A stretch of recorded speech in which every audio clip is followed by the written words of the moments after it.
Hello বন্ধুরা, আজ আমি আপনাদের সাথে শেয়ার করব মজাদার ভুনা খিচুড়ি রেসিপি।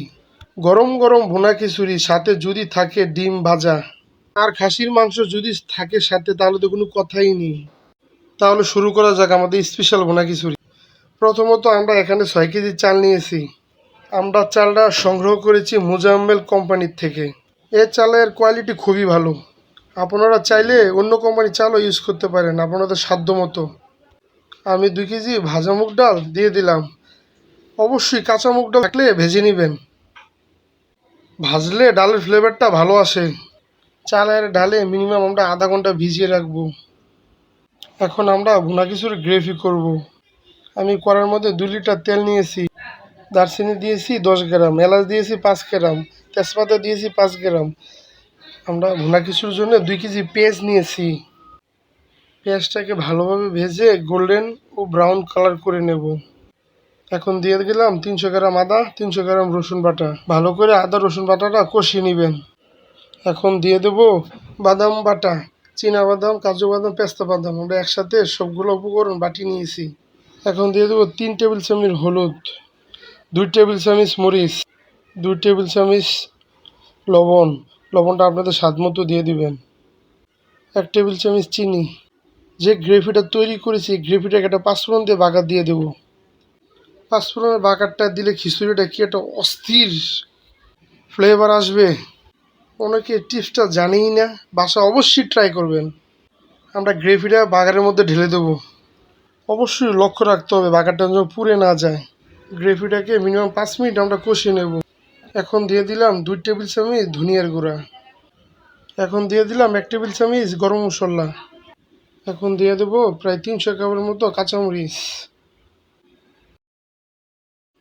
ভালোভাবে কষিয়ে নেবেন। চালের পরিমাণ এখন আমরা পানি দিয়ে দেব। আমরা চালের ডালে 8 কেজি নিছি, এখন 8 কেজি পানি দিয়ে দেব।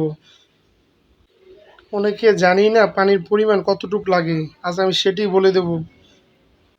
যদি আমরা 1 কেজি চাল রান্না করি তাহলে 1.5 কেজি পানি লাগবে। 1-2 কেজি চাল রান্না করলে একটু পানিটা বেশি লাগে। এখন আমি স্বাদ মতো লবণ দিয়ে দিচ্ছি। চালের পানির হিসাবটা যত আপনি চাল বেশি নেবেন তত আপনার সমান সমান হবে পানি আর চালের পরিমাণ। আমি 8 কেজি চাল আর ডালের পরিমাণ 8 কেজি পানি নিছি। আমার গ্রেভের পানিটা ফুটিয়ে গিয়েছে, এখন আমি চাল ছেড়ে দেবো। এখন আমি দিয়ে দেবো 100 গ্রামের মতো আলু বুকরা। 200 গ্রামের মতো আমি ডিপ্লোমা দুধ নিয়েছি। এখানে আমি ডিপ্লোমা দুধটা কেন ইউজ করলাম, আমার স্বাদের টেস্টটা বাড়ানোর জন্যে।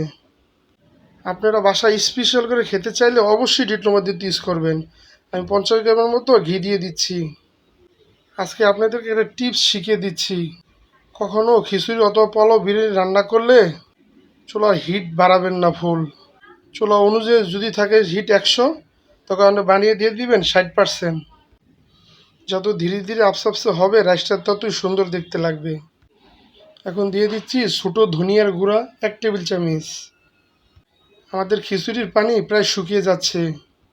আপনারা আরেকটা জিনিস লক্ষ্য রাখবেন, যেন খিচুড়ির পানিটা বেশি শুকিয়ে না যায়। বেশি শুকিয়ে গেলে ভাতটা মোটা মোটা হয়। যদি পানির পরিমাণ ঠিক থাকে তবে অবশ্যই সুন্দর দুম আসবে। সসপ্যান অথবা কড়াই সাইডে বাইডে চাল থাকলে এভাবে সমান করে দিবেন, না তো সাইডের চালটা দুম আসবে না। আমরা এখন এটা 20 মিনিটের জন্য দুম দিয়ে দেব। অনেকের টাইম জানে না, মিনিমাম 20 মিনিট। আমরা 20 মিনিট পর এটা উঠিয়ে নিয়েছি। ওয়াও, দেখুন তো কত সুন্দর ঝরঝরে, দেখতে অনেক সুন্দর হয়েছে। ঝরঝরে আর মাখা মাখা খিচুড়ি তৈরি হয়ে গেছে। অবশ্যই বাসায় ট্রাই করবেন, কমেন্টে জানাবেন খিচুড়িটা কেমন হয়েছে। আজ এই পর্যন্ত, আল্লাহ হাফেজ।